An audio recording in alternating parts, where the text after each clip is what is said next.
I just want to invest in people that really want to be the best that they can be.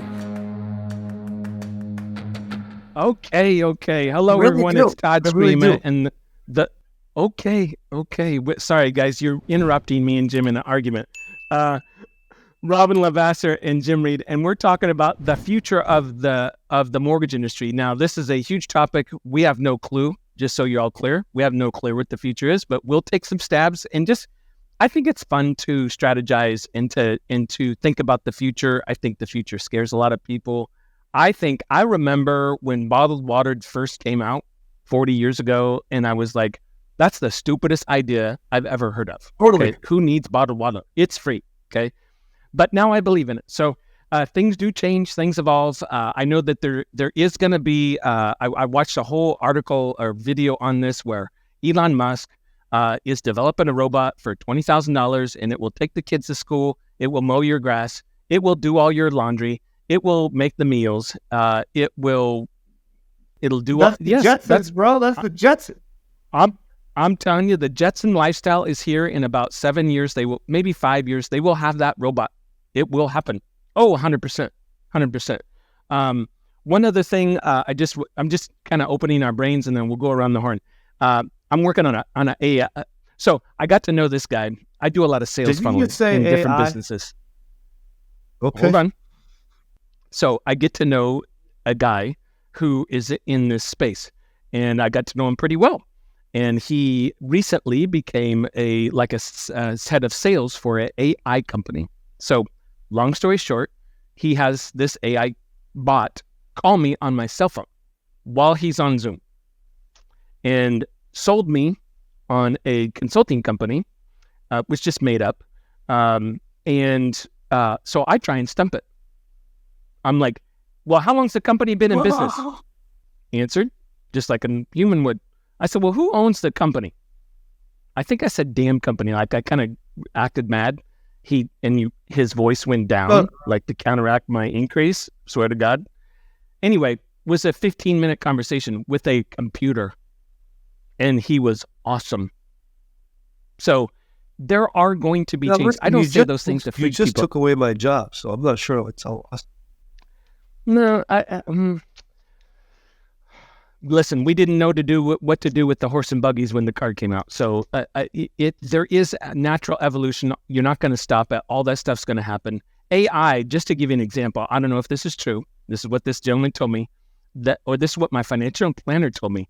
AI across the world within 10 years will be a bigger business than the U.S. economy is. Let me say that again. AI will be a bigger business than the largest economy in the world. What stock should I buy? Don't know. Wish I knew. So that's just, I'm talking about the future of the business. I was talking to David Lickens, a friend of mine. He's a 45-year industry consultant. He says, Todd, the market's not that bad. And I said, I agree. I said, what do you mean by that? He says, our volume that we'll do this year is within 20% of a normal market. The problem is there's too many people in it. That's what we were talking about. So anyway, setting the stage, what's the future look like? Robyn, give me, I don't know, any thoughts on this subject? I think it's a fun topic. Yeah, I think it can be a fun topic. I also think it risks people feeling like they will and are potentially being replaced, especially, and hear me talk for a second, like as owners of companies. Hey, I could do all of this without a sales force, or I could do all of this without leadership. I actually think Can I pause you for a second? He's cutting you off. Sorry, I will want you to finish. I just want to go on record. I never once have ever thought that in my life. I do agree with you. I personally think someone needs to influence people. Yes. So your job may change. Your job may change. Not replacing the loan officer. The role in it, some of the duties might shift. There might be, and so what I really believe is that instead of fighting against something that is for sure coming, which is a very fixed mindset, you need to explore and figure out how to adapt and enhance your own business and the way that you interact with everything from clients to within your own companies, right? Leadership to include and work alongside AI.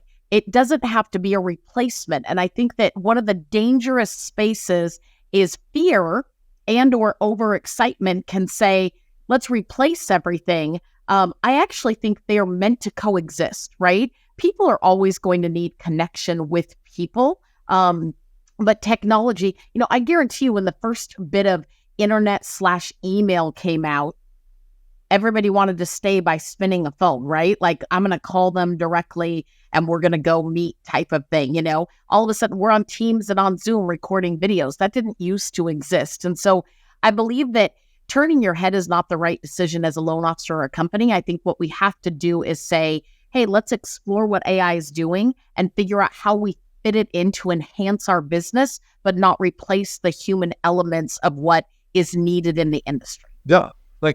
Yeah, in my comments around AI, that's not, I know it's a big subject. We're talking about the overall future of the industry. So I don't want to get off on an AI kick because that can be a little crazy. Yep. But holistically, where's the industry headed? I got an idea on that. I do want to say this real quick about the whole AI thing. Do you remember Webvan? Webvan. It was a company that was going to deliver groceries, and grocery stores were going to cease to exist. And Webvan was Amazon for groceries with automated bagging and automated selection. Yep. And a bunch of people invested a bunch of money in it. There is no Webvan.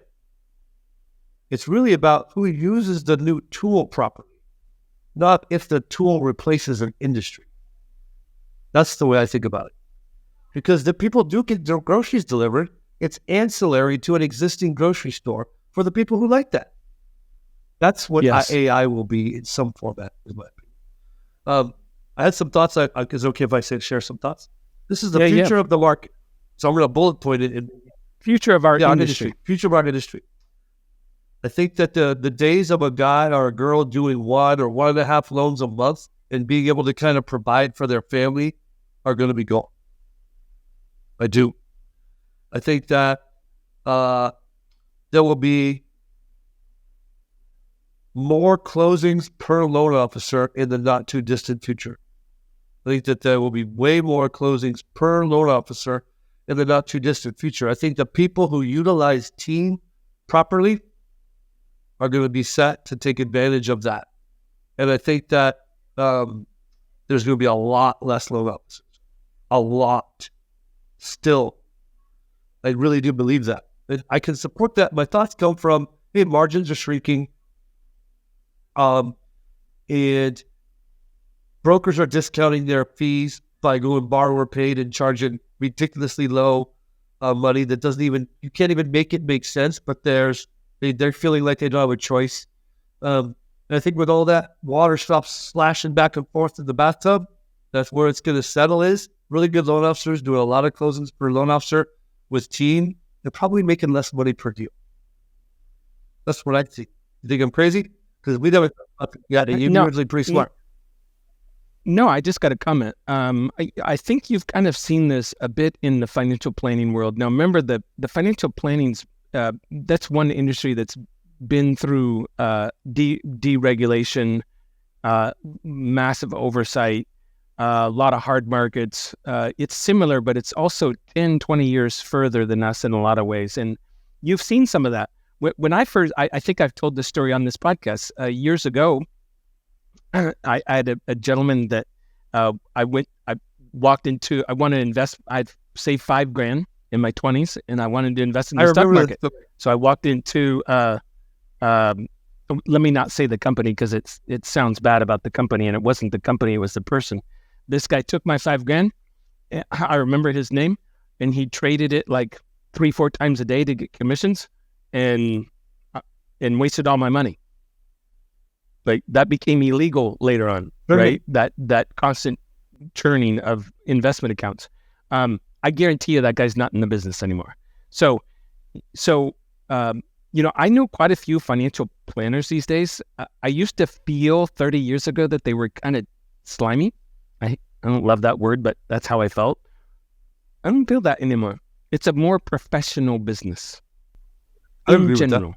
And that's part of how I interpret you saying, hey, there's probably 40% less loan officers a year from today, or something like that. That's part of that.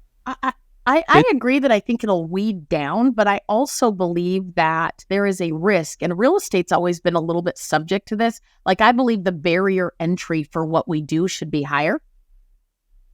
I believe the barrier entry for real estate should be higher because that helps maintain the integrity, if you will, of the organization, and keeps anything that's higher level, right? You do better, you earn more, if you will.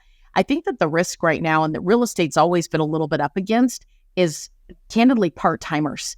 How do you have an 8-to-5 job and serve a client appropriately, to lock their loan, to consult with them, to do things? And that's the danger, where the companies might come in and say, hey, AI can take care of a bunch of things, and consumers can choose themselves, or any sort of future state, where I really believe that while you could do things like, hey, I'm going to pick here, and that seems easy, I would be a mess if somebody said, hey, here are 3 stocks for you to pick. Like, I don't know how to direct my personal retirement fund. I have no clue.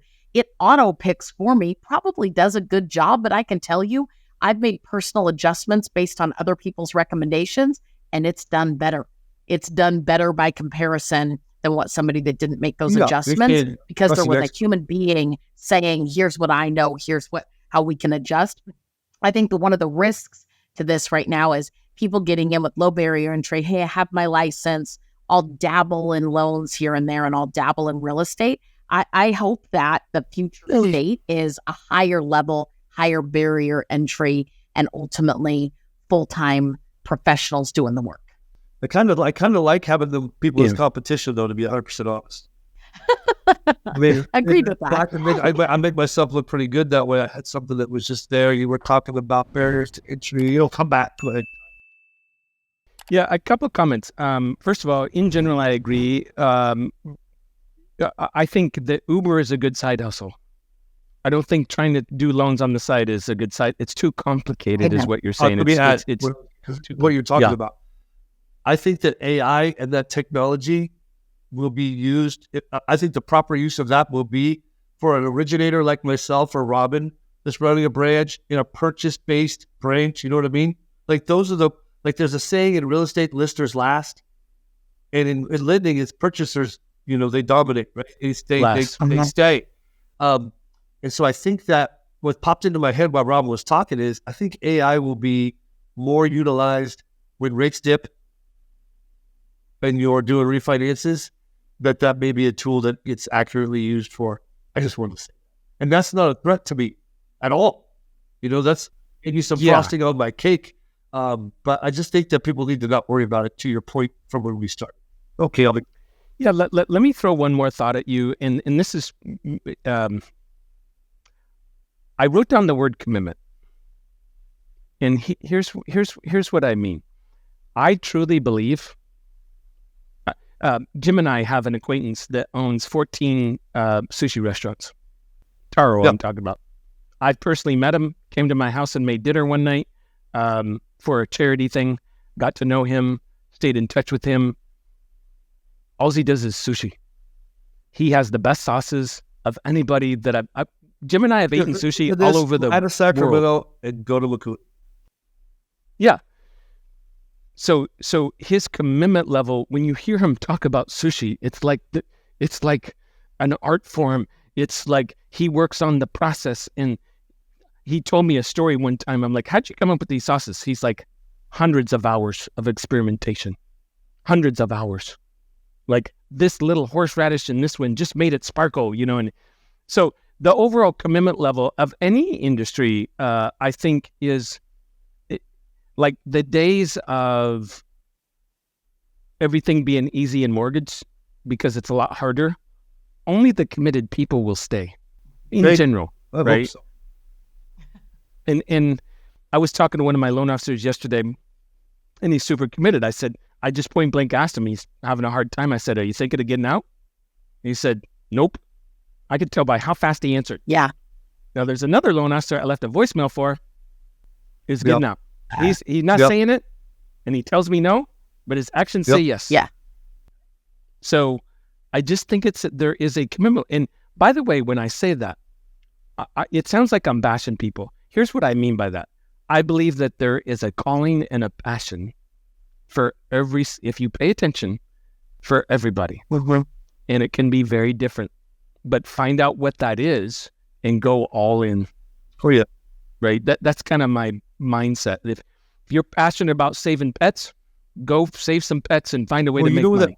Right? Or whatever it is. That passion shows up as I think about your story about Taro, our friend. He's been to my house too and cooked sushi. And doesn't have to, right? My point is, he is in the business and he's not seeking, nor is he wanting to have a business that he's detached from. And Mm-hmm. I think I've seen it with mortgage company owners, like private mortgage banking owners. I've seen it. I can describe it quickly. I can see it. I can see it like I'm reading the paper. The other thing I see is loan officers doing the same thing at a different scale, where they just want to get the leads and figure that someone else able to stop. Yeah. But there was a big check. It's like my saying is, look, I want to come in late. I want to leave early and get the biggest check. But it's not real. So I don't think about it. I don't think about it. Because if I start thinking about it too much, Todd, I'll start believing it's possible. Mm-hmm. Now, Well, it may be possible, bro, but not for me, man. It's not who I am. It's not possible, period, Jimmy. Yeah. Let's be a full-blown, just true reality. It's not possible. You see, I met a gentleman on a plane the other night, and he literally told me he's friends with basically the owner of Marriott hotels. Marriott family. All of them. Yes, his last name is Marriott. And so he said the first time I met him, one of the first questions he asked me is, "Do you stay in my hotels? Do they treat you good?" Now this man's, I believe, in his 80s now, and I don't want to quote the wrong way, but literally, first question he asked him: "Do you stay in my hotels? Do they treat you well? Are you part of the rewards program?" My point is that he's not just an owner of hotels. He's in it. He's in it. There's a passion for the business. And I think that, lending, being a doctor, whatever it is, there's a high and a low in everything that we do. If you don't truly have a passion, authors don't write a book to write a book. They write a book because they believe if you read it, it'll change your life, right? Like Tony Robbins no longer has to be on stage and give out free webinars every other month. And he's trying to change the world, right? He's trying to change human beings' lives to make the world a better place. He doesn't get up every day and say, what's the bottom line? Now, we monetize because that's part of what we do. But the truth is, there's always a stopping point where you go, I'm not monetizing. I really just love it. This last 9 months and probably the next little bit, you really better love it. Yeah. Right? Like, you better love it. And there will still be this. Regardless of what happens. Like, that is the message. This whole podcast that is the message of this last. Yeah. It's been 1 year and 2 months since, I can't remember what happened before 1 year and 2 months ago. Right? Yeah. It's been 1 year and 2 months. And in that whole time, I had about, I want to say less, but it was probably pretty close to 4 weeks of not being in the right mindset. Not making the best choices, not bad choices. Don't freak out. I just mean not being the leader I want to be. I had about 4 weeks out of that 1 year and 2 months. That was too much. But what you're talking about are the people who are going to do more loans in the next market, right? Who are going to learn that. They're going to be passionate. Yeah, so we're talking about some of the tactical things, and then we switched to some of the emotional things. And there was a great podcast, and I can't remember. I think Robyn sent it to me. The Chick-fil-A founder, who is a billionaire with a B, and he at one point in the podcast he was talking about going to campouts, and how many. I think he had, I want to misquote, like 180 campouts he had done. Something like that. He's in his 70s. He's camping out in a sleeping bag before they open a new store, and he likes to go do that. 4 billion or 7 billion, whatever he's worth, it's a lot. I looked it up. It's a lot. Like, but he's passionate about chicken. So if he can be passionate about chicken, I'm pretty sure we can be passionate about helping people with the American dream. Yes. Yeah. That's how that translated to me. And if it's chicken away, if he stepped away from the chicken, it would still be successful because of how built out it is. There'd still be mortgages, no joy. but it wouldn't be the same. There's no joy. The feeling would not be there. There's no joy in it. Like, I tell you, we are onto something today. Yes. We're onto Well, I'm something serious. today. We got to talk about this to us, the three of us. We have to talk about this conversation more out there. Yes. Like a lot more. Because the opposite of this is entitlement. And that will kill your business. It will actually rob you of your joy. Amen. I mean, it will make you a miserable person. If you are keeping score all the time and you are focused on what someone owes you all the time, you are not a happy person. 100%. 100%. Amen. Well, guys, Jinx. I don't know if this helped. I think it's good brainstorming from a few people in the industry for a long time. But, it's interesting. And it's a time, let me leave you with this. I grew up on a family farm, and my grandfather had built 2 homes. So I had breakfast every single morning of my life with Grandpa, and we worked on the farm all the time, every day on the farm. And grandfather went through the Great Depression. And he told me so many stories about that time frame. And there are, and what he learned from it, right, is what I got from the stories. The stories were pretty harsh. He was one of 9 children, and there were days when they didn't eat, right, and what they did to get food and all kinds of stuff. These times, I think, are when you build character and when you learn. So I think when you go through these lulls, and we're all I don't know, we've all been blessed to know some of the best mortgage people in the country. It's a time where, man, I talked to that person I used to coach, one of the best people I ever coached, closing 70 loans a month average. Nowhere close to that. Had to lay off 70% of the team, right? All kinds of stories. We all got those stories. It's a time to be humbled. It's a time to say, hey, what can I learn during this time so that I can prepare for the future if I'm committed to the business and I love it. Yep. And if you're not, maybe we should do something else, right? So, okay, guys, hopefully this helped. Think about some things. Thank you, Robyn. Thank you, Jim. Have a beautiful day. Have a beautiful month. All right. Bye, guys.